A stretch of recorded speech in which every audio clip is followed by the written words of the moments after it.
Hello VTubers, Philip here, and welcome to the 10th episode of King of the Hill. Today's challenger is gonna be ZharpGaming, and the defending king is of course Xenon, who's won 2 in a row I believe now. We're gonna be seeing ZharpGaming with movie star controlling Quintana Valverde, and we'll see Xenon once again rocking out Sky.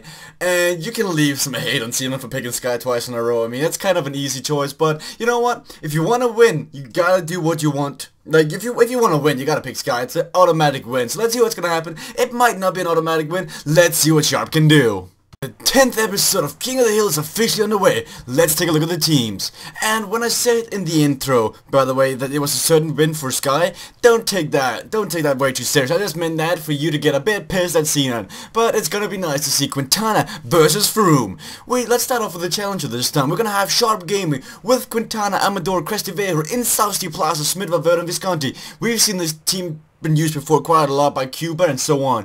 We're gonna see Sky, and the only guy really to bring out Sky has been Swedish House FIFA and Xenon, and we're gonna see almost the exact same team as in the previous episode, only switching out Eva Bosenhagen for Suizu. This one is gonna be interesting, guys. We're gonna wait to see going out the Ancolero. This stage is gonna be so difficult. That last episode was quite a flat mountain.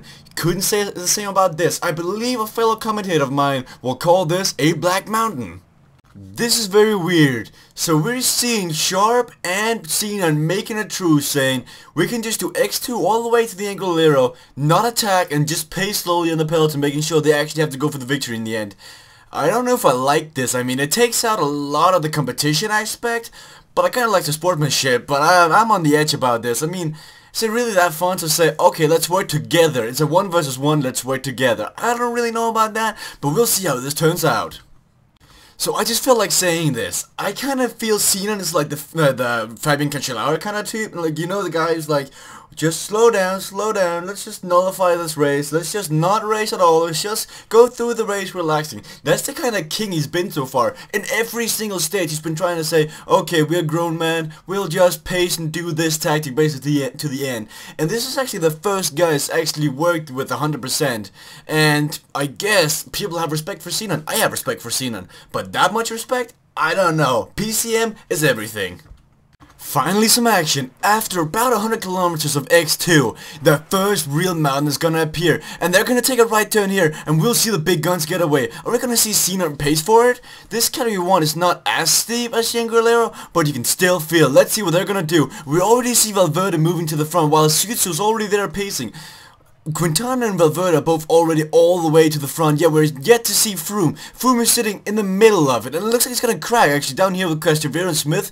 I could see it cracking right around here or below it. I don't think position matters that much going up this category 1, but position is gonna matter all at the bottom of that mountain. With 1 kilometer to go at the top of the category 1, we actually see that Froome moved all the way to the front, and Quintana's actually also using a lot of effort right now. If I was ZharpGaming and if I was Xenon, I would actually slow down quite a bit, because I know how to ride the Ancolero, and it's not by doing this. You gotta save as much power as you can, because you gotta go, like, I normally go 85 of that first little step up to the Ancolero, and I go 75 the rest. Otherwise you're not gonna have enough red to finish that mountain, or yellow for that sake. And your green is also going down really fast. This is gonna be played well. Quintana versus Froome, it's finally on, guys. 12 kilometers to go, and it's gonna be 12 kilometers of pure action.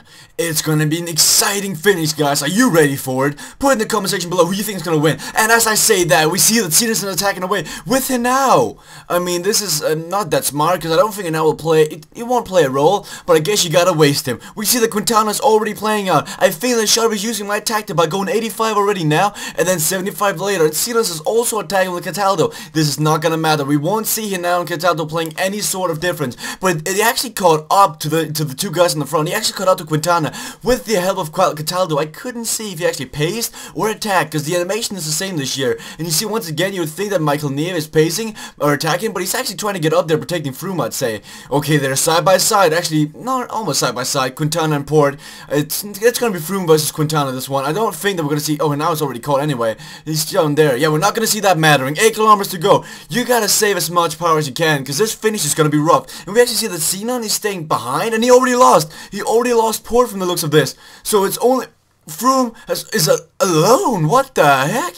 I would have thought that Valverde would have cracked earlier than Richie Port, but no, it's gonna be the two guys from Sharp's team against Froome's one guy. Did Port just... What the heck? Port is known for doing this in real life, like, you know, he's boinking one day, doing exceptionally well the other day, but I doubt he's gonna come back. It looks like it's gonna be Quintana and Valverde versus Froome. They gotta team up together, 6 kilometers left, who's gonna win this? This is gonna be an exciting finish. I would say the favorite would be Quintana because he's got Valverde, but when he goes out of Valverde's wheel like that, that means that Valverde's dead. You could actually block Froome. If he would have put Valverde on quite low effort, I think he'd actually manage to block Froome. It would not be a nice move, but picking Sky is not a nice move either. So I guess you fight fire with fire. But 5 kilometers to go. The black part of this mountain hasn't even started yet. It's gonna be so exciting. You gotta have no red at this point. But Valverde's still in the front. But Valverde's dead. He's still in the front though, but he's dead, so it's not gonna matter. It's now 1 versus 1. Quintana versus Froome. Who saved the most? Who can explode the fastest on that last kilometer? Because I doubt they're gonna get away from each other. I don't even think they will sprint. It's gonna be like a sit-down saddle type of sprint finish in the end, because they're gonna use so much effort doing this. And I think Xenon is right now on key position and Quintana on set efforts, because I had Baseball Love do this to me in a RAM video, and it actually worked out pretty good. But if Quintana decides to go 90, he kills both of them at the same time. So I don't know how this is gonna work. But it's Froome versus Quintana. Last 3 kilometers. It's gonna be exciting. But once again, Froome is just wheel suck, and I can't see him using that much effort doing this. So I guess I would say he's the favorite. Before the stage, I also told you he was the favorite. Let's see what's gonna happen. It's a small Quintana versus the big Froome. 2.5 kilometers to go. This is gonna be very exciting. Can they do it? If it comes down to a sprint finish, they're equal. But Froome saved the most. 2 kilometers left. He's just sitting behind him. It's gonna be a sprint finish. 2 kilometers to go. It's going so slow. We're in percentages of 16%. It's going so up. It's going up. It's going up. It's going right up to heaven. And this is not what they want to see. They want to get over this mountain so fast. 1 kilometer left. If we see Froome wheel second Quintana. Quintana just gotta put everything he's got. He's gotta try to kill Froome, but he's just in his draft. Can he do this? Can Sharp beat the remaining king or the defeating king?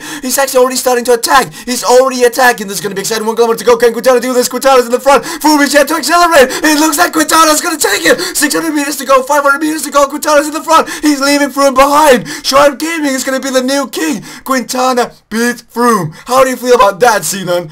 Guaranteed victory, my ass! Sharp Gaming takes the victory. If you think you can beat Sharp Gaming, put your name in the comment section below, and you might have a chance to beat Quintana, beat Sharp Gaming. Thank you guys for watching. See you next time in King of the Hill.